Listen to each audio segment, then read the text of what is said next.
محور هام وهو التغيرات المناخية. قبل أي حاجة بنعرف تعريف التغيرات المناخية. أول حاجة هي الاختلافات في الأحوال سواء المناخ أو الطقس بجميع أنواعه من أمطار وحرارة ورطوبة. طبعا الاختلافات الجوية ديت بتعبر عن التكيف المناخي. لازم لابد دلوقتي تعرف معنى التغيرات المناخيه، المحاور اللي بتضمها. الامطار بقت غزيره عن السابق، في تغيرات رهيبه دلوقتي حصلت في بعض البلدان. تمام؟ يبقى اول حاجه، اول محور هام هتسمعه وهيشغل الراي العام في الفتره القادمه وفي التلفزيونات وفي قناه مدرستنا وفي المنصات التعليميه وفي بنوك المعرفه، كل حاجه التغيرات المناخيه. كوب 2022 يعني ايه؟ قمه المناخ 2022. أول حاجة سبب اختيار مصر لهذا المؤتمر. طبعا مصر بلد رائدة في الشرق الأوسط وأفريقيا بل والعالم كله. تم اختيارها في استضافة 130 دولة حول العالم، والزعماء اللي حضروا بنفسهم مش نواب عنهم، وهذا يدل على أن مصر بلد الأمن والأمان. دي أولا. يبقى سبب اختيار مصرنا اللي هي ايه؟ بلد رائده في الشرق الاوسط وافريقيا وفي العالم كله، وبلد الامن والامان. تاني حاجه نتكلم بقى على التغيرات المناخيه بصفه ايه؟ مختصه شويه.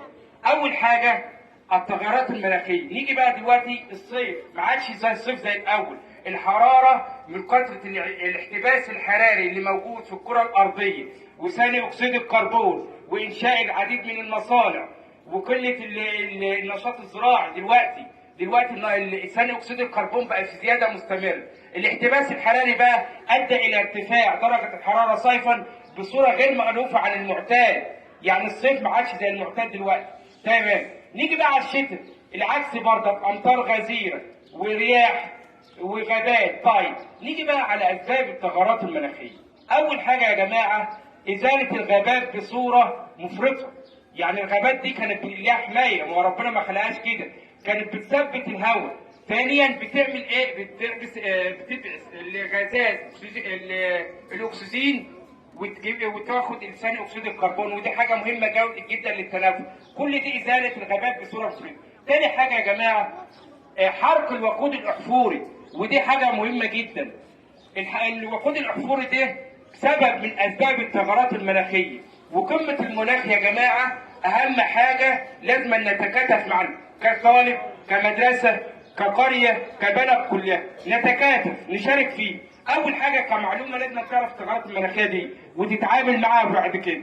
نيجي بقى على ايه هي التكيف المناخي بقى والمرونه المناخيه والاحتباس الحراري. الاحتباس الحراري اللي هو زياده نسبه ثاني اكسيد الكربون في البيئه وقله الاكسجين، دي نتيجه ايه؟ لازاله الغابات. تمام. اول حاجه في مبادره الدوله عملتها تحضر للاخضر. دي مبادره جميله جدا. تزرع شجر في اي منطقه حواليك. في المدارس احنا زارعين اشجار اهي، اي ازرع شجر. تمام. ديت الدوله عايزه تعمل حزام اخضر حوالين المدن الجديده، ودي حاجه جميله جدا في التخطيط العمراني الجديد. تمام كده. نيجي بقى يا جماعه على نقطه مهمه برضك في التغيرات المناخيه اللي هي اقامه ايه بقى؟ جهود الدوله في التغيرات المناخيه. الدوله عملت ايه؟ اول حاجه اقامه الندوات التدريبيه للمعلمين، واحنا حضرناها قبل كده، والطلبه، التوعيه وعمل لوحات وندوات ومحاضرات. وفي الصف الخامس وحده كامله عن التغيرات المناخيه واثارها. دي بالنسبه للدوله عملتها ايه؟ يبقى اول حاجه اقامه المؤتمرات والندوات والتدريب على خطوره التغيرات المناخيه.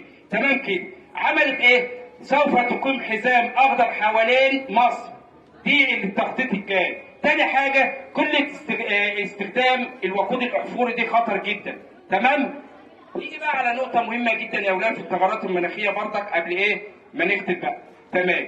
يبقى كده ياتي استضافه الرئيس عبد الفتاح السيسي لدول العالم في حضور قمه التحت. طيب عملوا ايه؟